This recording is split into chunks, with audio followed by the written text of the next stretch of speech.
మృగశిర కార్తె అనగానే టక్కున గుర్తొచ్చేవి చేపలు. వానాకాలంలో వచ్చే సీజనల్ వ్యాధులను తప్పించుకోవాలంటే ఫిష్ కర్రీ తినాల్సిందే. అందుకే హైదరాబాద్తో పాటు రాష్ట్రంలోని చేపల మార్కెట్లు జనంతో కిటకిటలాడుతున్నాయి. డిమాండ్కు తగ్గట్లుగా తెలుగు రాష్ట్రాల నుంచి చేపలను దిగుమతి చేసి వ్యాపారులు విక్రయిస్తున్నారు.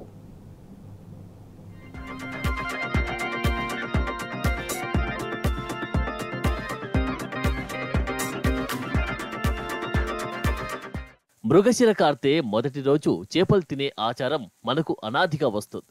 సాధారణంగా ఈ కార్తెలో వచ్చే వాతావరణ మార్పులతో శరీర ఉష్ణోగ్రతలు తగ్గిపోయి వివిధ రకాల రోగాలు సంక్రమించే అవకాశం ఉంది. సీజనల్ వ్యాధులను తప్పించుకోవాలంటే చేపలు తినాల్సిందేనని పెద్దలు చెబుతున్న మాట.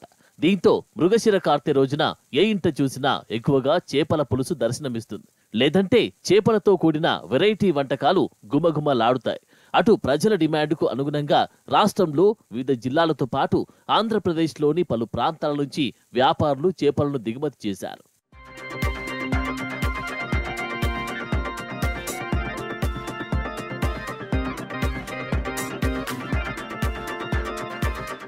మృగశిర కార్తె సందర్భంగా హైదరాబాద్ మహానగరంలోని ఫిష్ మార్కెట్లు జనంతో కిటకిటలాడుతున్నాయి. ముఖ్యంగా ముషిరాబాద్లోని చేపల మార్కెట్ నగరంలోనే చాలా ఫేమస్. సాధారణంగా రోజుకు 15 టన్నుల నుంచి 20 టన్నుల వరకు అమ్మకాలు జరుగుతాయి.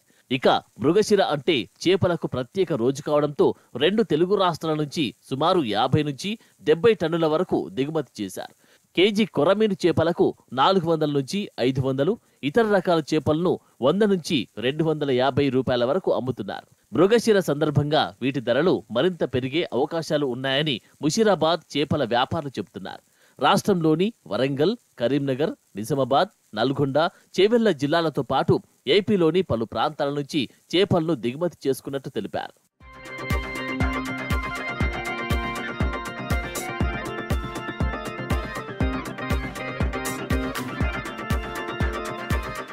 మృగశిర కార్తె రోజు తప్పకుండా చేపలు తినాలని పెద్దలు చెప్తారు. ఎందుకంటే రోహిణి కార్తెలో రోళ్లు పగిలే ఎండల తర్వాత వచ్చి మృగశిర కార్తెకు ఎంతో ప్రాధాన్యముంది. నైరుతి ఋతుపవనాల ప్రవేశంతో ఈ కార్తెలో వాతావరణం ఒక్కసారిగా చల్లబడుతుంది. అటు మనిషి శరీరంలోనూ ఉష్ణోగ్రతలు పడిపోయి శ్వాసకు సంబంధించినవి ఇతర వ్యాధులు వచ్చే అవకాశం ఉంటుంది. దీంతో ఈ సీజన్లో ఎలాంటి జబ్బులు రాకుండా మృగశిర కార్తె మొదటి రోజు చేపలు తినడాన్ని మన పూర్వీకులు ఆచారంగా పాటిస్తున్నారు. ఇంగువ, చింత చిగురుతో పాటు ఇతర వెరైటీలతో చేపలను వండుకొని తింటున్నారు. చేపలు తినడం వల్ల ముఖ్యంగా గుండె జబ్బులు, ఆస్తమా రోగులకు మంచిదని జనం చెబుతున్నారు. చేపల నాణ్యతను బట్టి మార్కెట్లో ధరలు ఉన్నాయని కొనుగోలుదారులు చెబుతున్నారు. అయితే గతంతో పోలిస్తే ఈసారి చేపలకు గిరాకీ భారీగా తగ్గిందని వ్యాపారులు వాపోతున్నారు. ధరలు తక్కువగా ఉన్నప్పటికీ గిరాకీ రావడం లేదంటున్నారు. చాలా మంది ఆన్లైన్లో ఆర్డర్ ఇస్తున్నారని మార్కెట్లకు రావడం లేదని చెబుతున్నారు.